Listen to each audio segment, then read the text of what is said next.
Hi అండి. Welcome back to my channel మా ఇంటి పిడుగులు. మా వీడియో నచ్చినట్టయితే లైక్ చేసి, షేర్ చేసి, సబ్స్క్రైబ్ కూడా చేయటం మాత్రం మర్చిపోకండి. ఈరోజైతే మన ఛానల్లో వచ్చేసి కాకరకాయ వేపుడండి. అస్సలు చేదు రాదు. ఒకసారి ఇలా ట్రై చేసి చూడండి. కాకరకాయ వేపుడు తయారు చేసుకోవటానికైతే ముందుగా ఒక ప్యాన్ పెట్టి అది వేడైన తర్వాత అందులో కొంచెం వేరుశనగ గుళ్ళు, చిన్న సైజు కొబ్బరి ముక్క, అవి కూడా వేగిన తర్వాత కొంచెం ధనియాలు వేసి ఈ మూడింటిని బాగా వేపుకోవాలండి. పొయ్యిని సిమ్లో పెట్టుకుని వేయించుకోవాలి. ఇవన్నీ కూడాను హైలో పెట్టి అస్సలు వేపకూడదు, ఎందుకంటే మాడిపోతాయి. వాటి వల్ల మనకు చేదు అనేది వచ్చేస్తుందండి. ఇవి వేపిన తర్వాత అయితే నేను జీలకర్ర, ధనియాలు, లవంగాలు, పచ్చిశనగపప్పు, మినప్పప్పు ఇవన్నీ కూడా యాడ్ చేశానండి. ఇవన్నీ మసాలాకు చాలా బాగుంటాయి. ఇవన్నిటిని కూడా బాగా పచ్చివాసన పోయేంత వరకు కూడా మనం ఫ్రై చేసుకోవాలండి. అది కూడా సిమ్లో పెట్టే ఫ్రై చేసుకోండి. ఒక పక్కన అయితే నేను కాకరకాయలను పైన పొట్టంతా తీసేసి లోపల గింజలు కూడా తీసేసి పెట్టుకున్నానండి.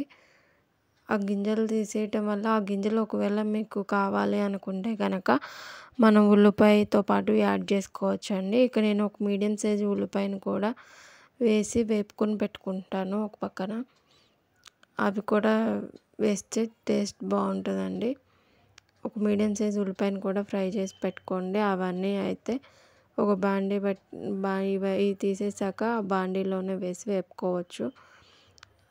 కొంచెం ఆయిల్ యాడ్ చేసుకుని కాకరకాయలను అయితే ఇలా పైన పొట్టంతా తీసేసి లోపల గింజలు తీసేసి అయితే వేపుకొని సిమ్లో పెట్టుకుని వేపుకోవాలండి. ఒక 5 మినిట్స్కి ఒకసారి మూత తీసుకుని 2 మినిట్స్కి ఇలా వేపుకుంటూ పెట్టుకోవాలి. కాకరకాయలను చూసుకుంటూ ఉండండి.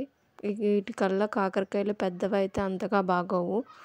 మీడియం సైజు లేకపోతే చిన్నవి అయితే కనుక చాలా బాగుంటాయండి. మనకి కూడా కొంచెం తొందరగా ఎగిపోతాయి.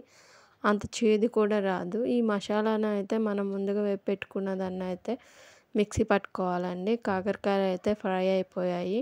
దీనిలో మిక్సీ చేసి పెట్టుకున్న దానిలో అయితే అల్లం వెల్లుల్లి పేస్టు, పసుపు, ఉప్పు, నేను ఒక మీడియం సైజు ఉల్లిపాయను కూడా వేపి పెట్టుకున్నాను. ఇది ఆప్షనల్, మీ ఇష్టం. మీకు నచ్చితే కనుక వేసుకోవచ్చు.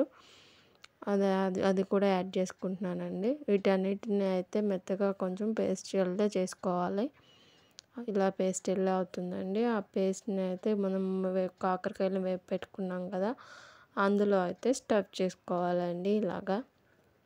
ఆ తర్వాత బాండీలోకి కొంచెం ఆయిల్ యాడ్ చేసుకుని మనం స్టఫ్ చేసి పెట్టుకున్న కాకరకాయలని ఆ పేస్ట్ని కూడా వేసి కొంచెం ఆయిల్ అంతా పైకి తేలేలాగా ఫ్రై చేసుకోవాలండి. ఇదంతా ఒకసారి మిక్స్ చేసుకుని ఒక 2 మినిట్స్ అలా మూత పెట్టేసేయండి అండి. మనకు ఆయిల్ అంతా బాగా తేలి పైకి వచ్చి కాకరకాయలు కూడా మంచిగా ఫ్రై అవుతాయి. ఇక్కడ నాకు లైటింగ్ సరిగ్గా లేదు, ఏమనుకోవద్దండి. ఇలా ఫ్రై అవుతాయి కాకరకాయలన్నీ కూడా. ఆ తర్వాత అయితే మనం కొత్తిమీర వేసుకొని ఒక 2 మినిట్స్ మళ్ళీ మగ్గించుకోవాలండి.